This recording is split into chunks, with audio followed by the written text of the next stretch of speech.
Baked into the idea of white privilege is that inherently in our culture as society, somebody that has white skin color in this audience has extra privileges that you as a black individual do not have. Can you list what those are? Sure.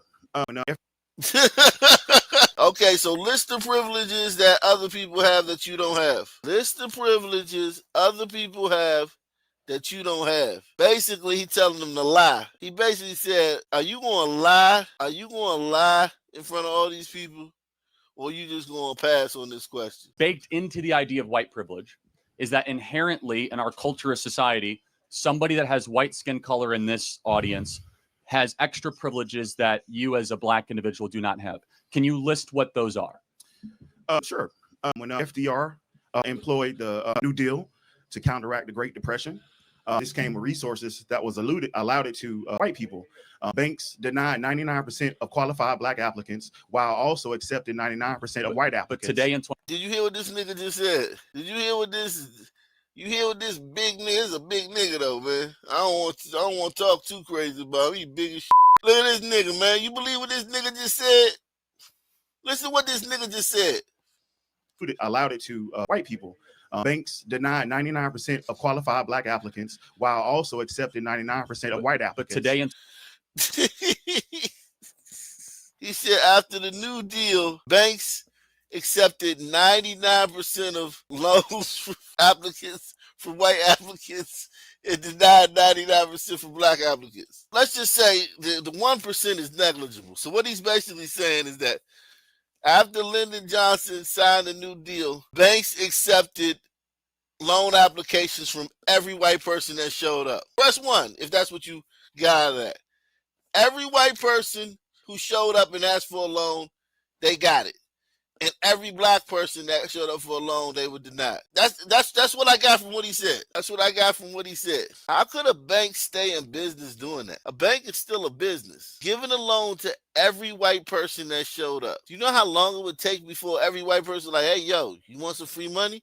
Just go to the bank. They're going to take your loan because you're white. And all the responsible black people, like the black people that would pay loans, that had good credit back in those days, the bank wouldn't loan them any money because, you know, they black. But they would loan every homeless people.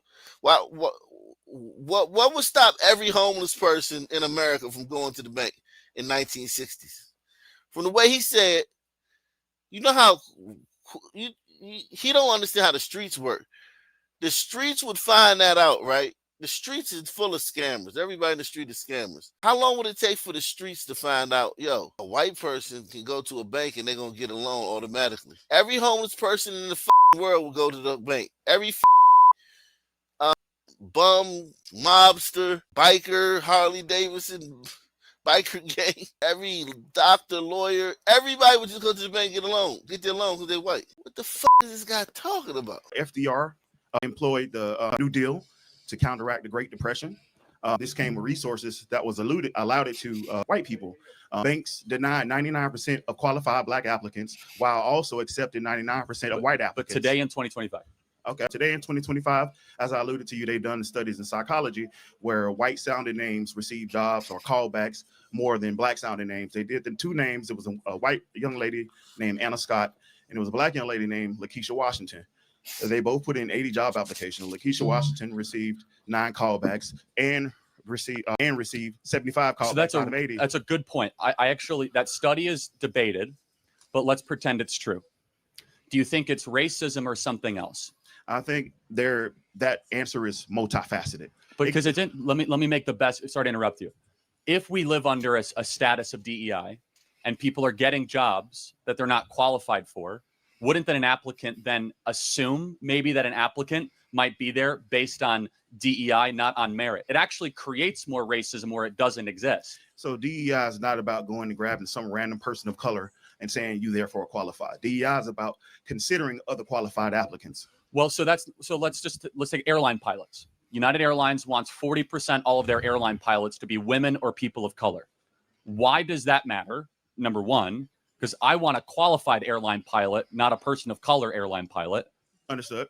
So you agree. But number two, there's only so many airline pilots jobs. So when you say we want 40%, by definition, then you have to discriminate against a certain group to get another group to advance. Understood. Because there's not unlimited amounts of spots for airline pilots or air traffic control or surgeons or whatever position. So when you say that we want to have a quota, that then you have to say we're not going to prioritize a certain group. Let me tell you what I believe, and maybe you might actually agree with it, because I think you do.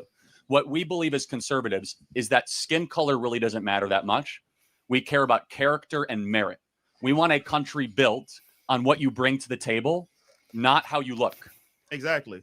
And America started out with that based on merit, and theoretically it was supposed to work. In practice, it did not, which is why you have these different programs of affirmative action, DEI, and the Civil Rights Act, because they were not working. You cannot ignore that these policies were created to counteract racism. A counteract to racism is not racism in itself. Well, I reject the premise, and I will say this: if you do something racist on top of something racist, that doesn't make the second racist action good. Because if you discriminate against white people to say that we're fighting racism, then that's not a good idea. But instead, I think you can agree that when we build a society like college admissions or job applications, we should say no quotas and just merit. You agree? I agree. Then you're against DEI, because DEI says quotas. Yeah, let me finish.